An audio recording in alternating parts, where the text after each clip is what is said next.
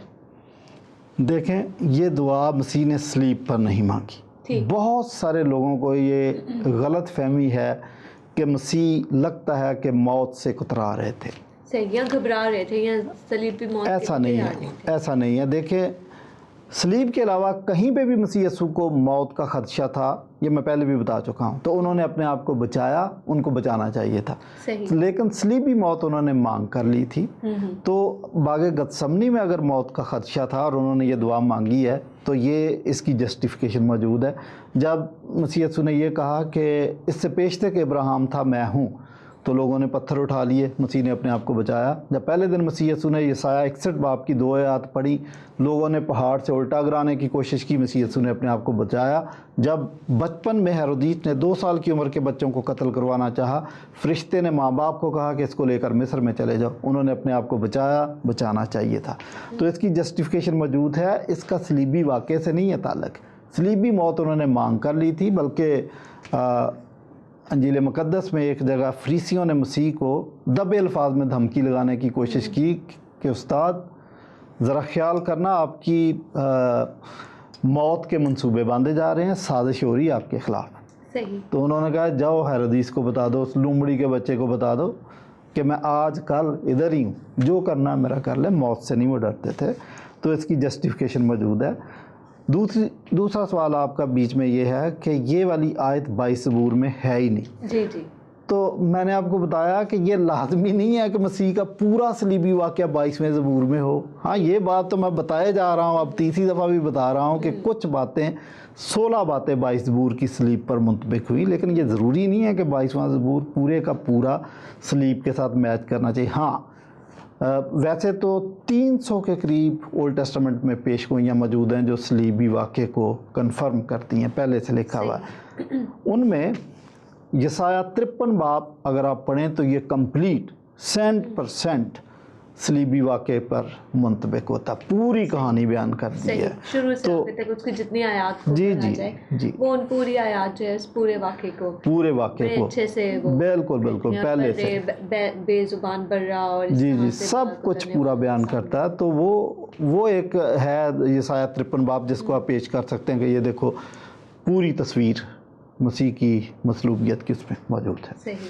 لیکن کبھی کسی نے یہ دعویٰ نہیں کیا کہ زبور 53 جو ہے وہ انجیل ہے اور اس کو ہی جی نہیں کسی نے، حالانکہ وہ بالکل وہ میچ بھی کرتا تھا، لیکن اس کی تو صرف آپ جس طرح سے آپ پروفیسر صاحب بتائیں کہ اس کی صرف 16 باتیں ہیں جو کہ میچ کرتی ہیں، باقی زبور جو ہے وہ اسی طرح سے عام شاعری ہے۔ اچھا، اسی طرح سے یہ دعویٰ بھی کیا جاتا ہے کہ جو اناجیل ہیں، جو نئے نامے کا حصہ ہیں، ان اناجیل میں اختلاف پایا جاتا ہے۔ تو یہ کیسا اختلاف ہے اور اس کی کیا وجہ ہے؟ دیکھیں، اناجیل میں کوئی اختلاف نہیں ہے، لوگوں کو سمجھنے میں دقت پیش آتی ہے۔ میں آپ کو ایک مثال دے دیتا ہوں۔ یہ ہماری ریکارڈنگ ہو رہی ہے تو آپ یہ دیکھیں کہ انہوں نے 4 کیمرے سیٹ کیے ہوئے ہیں۔ جو آپ کی طرف جو کیمرہ ہے وہ فرق اینگل سے لے رہا ہے۔ اچھا، اسی طرح یہ چاروں کیمرے فرق اینگل سے تصویریں لے رہے ہیں۔ چلے میں ایک اور مثال دے دیتا ہوں۔ دلہا دلہن کی شادی کی جب ویڈیو بنتی ہے تو اس پہ بھی 4 کیمرے لگتے ہیں، تو فرق اینگل سے ہیں۔ اچھا، ایک کیمرے میں ہو سکتا ہے آپ کا ایک کان نظر آ رہا ہو، دوسرے کیمرے میں وہ کان نظر نہیں آ رہا، ایک کیمرے میں دونوں کان نظر آ رہے ہوتے ہیں۔ اچھا، ایک میں دوسرا کان نہیں نظر آ رہا، تو آپ کیا کہیں گے؟ کنٹراڈکشن ہے، یہ کسی اور کی تصویر بنا لی ہے۔ وہ ایگزیکٹلی اس دلہا دلہن کی تصویریں ہی ہوتی ہیں، لیکن اینگل فرق ہوتا ہے، اختلاف نہیں ہے۔ ایک اور مثال دے دیتا ہوں۔ ایک ایکسیڈنٹ ہوتا ہے کار کا، اس کو 4 گواہ ہیں، ایک ٹریفک کانسٹیبل اس واقعے کو دیکھ رہا ہے، ایک انجینئر اس واقعے کو دیکھ رہا ہے، ایک ڈاکٹر اس واقعے کو دیکھ رہا ہے، ایک مزدور اس واقعے کو دے رہا ہے۔ اب آپ ان سے گواہی لیں تو جو ٹریفک کانسٹیبل ہے وہ کہے گا جی یہ سزوکی جو ہے اوور سپیڈ تھی، اس نے انڈیکیٹر بھی نہیں دیا تھا، اس وجہ سے ایکسیڈنٹ ہوا۔ اچھا، آپ ڈاکٹر سے پوچھیں گے، وہ کہیں گے جی ہاں بہت زوردار دھماکہ ہوا، میں نے مڑ کے دیکھا تو یہ جو ڈرائیور ہے اس کی ہیڈ انجری ہوئی تھی، اور جو موٹر سائیکل چلا رہا تھا اس کی یہ بازو جو ہے نا یہ فریکچر ہو گیا۔ اچھا، مزدور سے آپ پوچھیں گے تو وہ کہے گا جی کہ میں جا رہا تھا اور میں نے یہ دیکھا تو جو سزوکی وہ تیز آ رہی تھی اور اس پر مزدوری بیلچے وغیرہ رکھے ہوئے تھے تو وہ ٹکرا گئی۔ تو آپ یہ دیکھیں کہ سارے بیان کر رہے ہیں، اختلاف نہیں ہے جی، ان کا جو پروفیشن ہے وہ اس کے مطابق ہی بیان دیتے ہیں۔ اور اگر کوئی خاتون اس واقعے کو بیان کرتی تو وہ کہتی اف توبہ، اتنا خوفناک دھماکہ تھا، میری تو دیکھتے ہی چیخیں نکل گئیں، اور اس طرح سے پہلے تو اس نے رونا ہی نہیں بند کرنا تھا، اور پھر اس نے بتانا تھا کہ جو سزوکی والا بیٹھا تھا اس نے ریڈ کلر کی شرٹ پہنی ہوئی تھی اور اس کی جو پینٹ تھی وہ اس کے ساتھ میچ نہیں، اس نے ضرور بیچ میں اپنا ڈالنا تھا۔ تو آپ کیا کہیں گے کہ یہ اختلاف ہے؟ کوئی اختلاف نہیں ہے, سارے اپنے اپنے آبزرویشن. اناجیل بھی اسکول ہے, بالکل ایسا ہی ہے کہ چاروں مصنفین نے اس کو اپنے اپنے اینگل سے لکھا ہے, تو اختلاف نہیں ہے, بالکل ٹھیک ہے. کنٹراڈکشن ہوتا ہے کہ ایک شخص یہ لکھے کہ مسیح کو صلیب دی گئی, دوسرا شخص یہ لکھے کہ مسیح کو تو صلیب ہی نہیں دی گئی. That is contradiction. اس قسم کی بائبل مقدس میں کوئی بات نہیں, کوئی بات نہیں کی جاتی. اچھا سر, ایک آخری سوال کے ساتھ ہم جو ہے اس پروگرام کے اختتام کی طرف بڑھیں گے. یہ اسی جو دی گاسپل بائی جیزس کتاب ہے, اسی میں لکھا ہے ایک جگہ کہ متی 19 باب کی 17 آیت میں جو مسیح کا کال ہے کہ نیک تو ایک ہی ہے یعنی خدا, جبکہ جو حضرت لوکا ہیں اور حضرت یوحنا ہیں اس کو خدا ثابت کر رہے ہیں. تو اس کا مطلب یہ ہوا کہ جو حضرت عیسیٰ کے حواری حضرت لوکا اور حضرت یوحنا ہیں ان کا بیان جو ہے وہ درست نہیں ہے. دیکھیں, چاروں اناجیل, میں نے ابھی آپ نے جو پہلا سوال پوچھا تھا, کنٹراڈکشن نہیں ہے, اور یہ نظریہ بھی درست نہیں ہے کہ یوحنا کی انجیل میں اس کو خدا ثابت کرنے کی کوشش کی. یہ چاروں اناجیل ایک ہی بات کہہ رہی ہیں.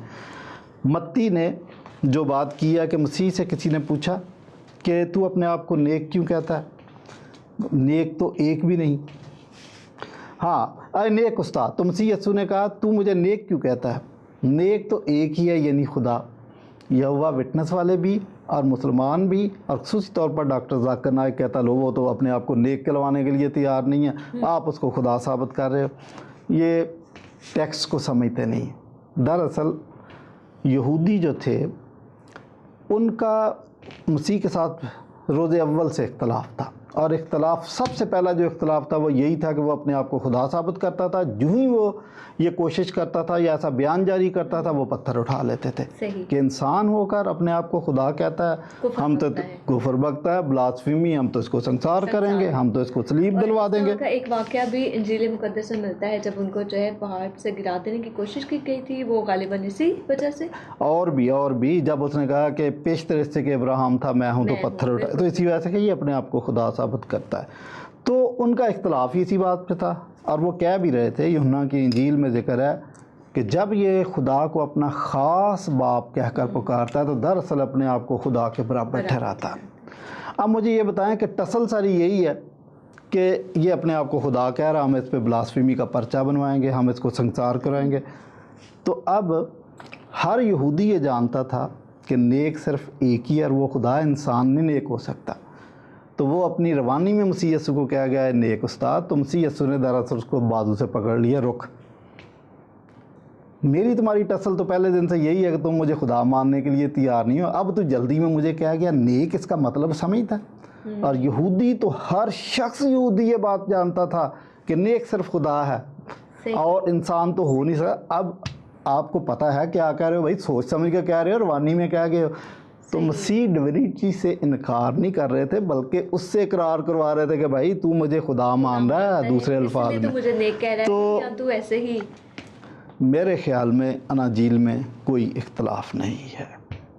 سر ایک اور سوال جس کے بارے میں ضرور آپ سے جاننا چاہوں گی. اس سے زبور 22 میں جو ہے جو 18ویں آیت ہے, انہوں نے اس کے کپڑوں پر کوڑا ڈالا. یہ تو جو ہے جب صلیبی منظر ہمارے سامنے آتا ہے, سپاہی کھڑے ہوئے ہیں اور حضرت عیسیٰ کے کپڑے جو ہے اتار لیے جاتے ہیں اور ان کے جو چوگا ہے اس کے اوپر کوڑا ڈالا جاتا ہے. تو زبور 22 کی یہ آیت تو جو ہے پوری ہوتی ہے, لیکن جو باقی آیات ہے زبور 22 کی ان کا کیا ہوا؟ دیکھیں, ان دا فرسٹ پلیس تو میں نے اس فلسفے کو, اس نظریے کو رد کر دیا ہے کہ یہ 22واں زبور انجیل ہے, اس کے اقتباسات موجود ہیں. یہ تو موصوف کے ذہن میں آئیڈیا آ گیا تو انہوں نے اپنا آئیڈیا لکھ دیا ہے. دیکھیں 22ویں زبور کی میں نے کہا کہ کچھ باتیں تو صلیب پر منطبق ہوئی. مثلا 22ویں زبور میں ذکر ہے کہ وہ میرے ہاتھ اور پاؤں چھیدتے ہیں, اس کے ہاتھ اور پاؤں چھیدے گئے, ویسا ہی ہوا. وہ میرے کپڑوں پر کوڑا ڈالتے ہیں, اس کے کپڑوں پر کوڑا ڈالا گیا. میں اپنی ہڈیاں گن سکتا ہوں, میری زبان میرے تالو سے چپک گئی. تو جیسا میں نے پہلے ذکر کیا کہ کئی پیش گوئیاں 22 زبور کی پیش ہوئیں, لیکن یہ ضروری نہیں ہے کہ 22ویں زبور کو 100% صلیب پہ پورا ہونا چاہیے تھا. کافی کچھ پورا ہوا. اور ایسا کہیں لکھا بھی نہیں ہوا ہے کہ اگر جو ہے 22واں زبور پورا کا پورا صلیبی واقعے پہ پورا اترے گا تو جو ہے ہمیں صلیبی واقعے کی حقانیت کو مان لینا چاہیے ہے اس طرح سے؟ نہیں، ایسا نہیں ہے. میں ایک آپ کو مثال دیتا ہوں. ایک فلسفی تھا تو وہ چلا گیا گاؤں میں، وہاں پر ایک بیل، کولو کا بیل چل رہا تھا. تو فلسفی نے وہ کولو چلانے والے کو پوچھا کہ یہ آپ بیل کے گلے میں گھنٹی کیوں باندھی ہوئی ہے؟ تو اس نے کہا گھنٹی اس لیے باندھی ہے کہ جب یہ چلتا ہے تو میں اندر بھی ہوتا ہوں، مجھے پتا ہے گھنٹی کی آواز آ رہی ہے تو بیل چل رہا ہے. تو اس نے کہا بھائی ایک ہی جگہ کھڑا ہو کے سر ہلاتا رہے. پھر اس نے کہا یہ بیل ہے، یہ فلسفی نہیں ہے. تو یہ جو انجیل بھی ہے یہ تنویر مرشد کے ذہن کے مطابق نہیں لکھی گئی. یہ خدا کا ازلی منصوبہ، اس کا پلان ہے. جیسے واقعات چل رہے تھے ویسے لکھے گئے. صحیح. یعنی کہ اگر دیکھا جائے کہ تنویر مرشد صاحب نے یہ جو کتاب لکھی ہے دی گاسپل بائی جیزس، انہوں نے جو ہے اپنی تمام تر توانائیاں جو صرف کی ہیں اس پہ، اس کے بارے میں آپ کیا کہیں گے؟ کیا یہ کوئی معقول حرکت ہے؟ ان توانائیوں کو کہیں اور نہیں خرچ کر دینا چاہیے تھا ان کو؟ اصل میں بجائے اس کے کہ انسان کو حق کی تلاش کرنی چاہیے، بہت سارے دنیا کے لوگ حق کی تلاش کی بجائے اپنی سرگرمیاں، اپنی قوت، اپنی سائنس، اپنی دولت غلط سازش پہ خرچ کر دیتے ہیں. تو اسی قسم کی ایک اور کتاب گاسپل آف برناباس بھی ہمارے کسی مسلمان دوست کی کاوش ہے. تو اس نے لکھی، لیکن موقع ملے گا ہم اس پہ بھی بات کریں گے. میں نے آپ کو بتایا کہ پہلی صدی میں چونکہ اناجیل اور مسیح کی ذات ایسی ہے کہ جو لوگوں کو اٹریکٹ کرتی ہے، اس لیے جعل ساز لوگوں نے بھی پورا فائدہ اٹھایا کہ ہم اپنی شہرت حاصل کرنے کے لیے ہم بھی لکھ کے اوپر کسی حواری کا نام لکھ دیتے ہیں، مسیح کے واقعات، لیکن وہ پکڑے جاتے ہیں. اناجیل جو بائبل میں موجود ہیں یہی اناجیل ہے اور یہ روح القدس کے الہام سے لکھی گئی ہیں.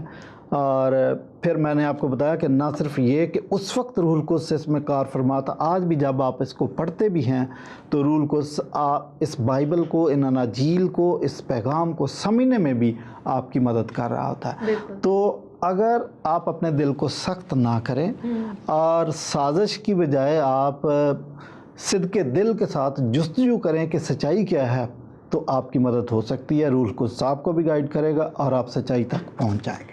جس طرح داؤد نبی بھی کہتا ہے کہ اگر آج تم سچائی کی بات کو سنتے ہو تو اپنے دلوں کو سخت نہ کرنا. تو بالکل وہی بات آپ نے فرمائی. سر بہت شکریہ. آج کے اس پروگرام میں بھی آپ نے جو بھی سوال جو مشکل درپیش ہوئی مجھے اس کا حل نکالنے میں میری مدد کی، اور ناظرین کو بھی اس سے بہت زیادہ برکت ملی ہوگی. میں یہی کہنا چاہوں گی، جتنا قریب لایا گیا میں صلیب کے، جو کچھ کہا زبان سے انجیل ہو گیا. خداوند کا شکر ادا کرتے ہیں کہ خداوند نے ایسے لوگوں کو ہمارے درمیان رکھا ہے جو ہمیں اس بات کے بارے میں جاننے کی ہماری مدد کرتے ہیں، رہنمائی کرتے ہیں کہ سچائی اور حتمی سچائی میں کیا فرق ہے. آج کے اس پروگرام سے بھی مجھے بہت برکت ملی ہے. امید ہے آپ سب نے بھی برکت حاصل کی ہوگی. اصل بات یہ ہے، یا اصل واقعہ یہ ہے کہ ہمیں اس بات کو جاننے اور سمجھنے کی ضرورت ہے کہ صلیب کا پیغام ہے کیا، صلیب کے پیغام کی حقانیت کیا ہے، صلیب کے پیغام کی حتمی سچائی کیا ہے. ان سچائیوں کے ساتھ مزید پروگرامز کے لیے اجازت دیجیے، لیکن اس سے پہلے آپ سب سے گزارش ہے ان پروگرامز کے لیے اپنی آرا کا، اپنے سجیشنز کا، اپنے کمنٹس کا، نہ صرف اپنے کمنٹس کا بلکہ ایسے سوالات جو جس طرح سے مجھے بہت سے سوالات پریشان کرتے ہیں، اگر آپ کے ذہن میں بھی ایسا کوئی سوال ابھرتا ہے ہمیں لکھ بھیجیے. ہمارے ای میل ایڈریس آپ کے اسکرین پہ آپ کے سامنے موجود ہے. آپ ہم سے اسکائپ پہ بھی کانٹیکٹ کر سکتے ہیں، ٹیلی فون کر کے بھی آپ ہم سے رابطہ قائم کر سکتے ہیں. ہمیں بہت خوشی ہوگی جب ہم آپ کے سوالات کو موصول کریں گے. اسی کے ساتھ ہی اجازت دیجیے. آخر میں پھر وہی کہوں گی، سچ جانیے، سچ سنیے اور سچ کو سمجھنے کا حوصلہ اپنے اندر پیدا کیجیے. خداوند آپ کو برکت دے. خدا حافظ.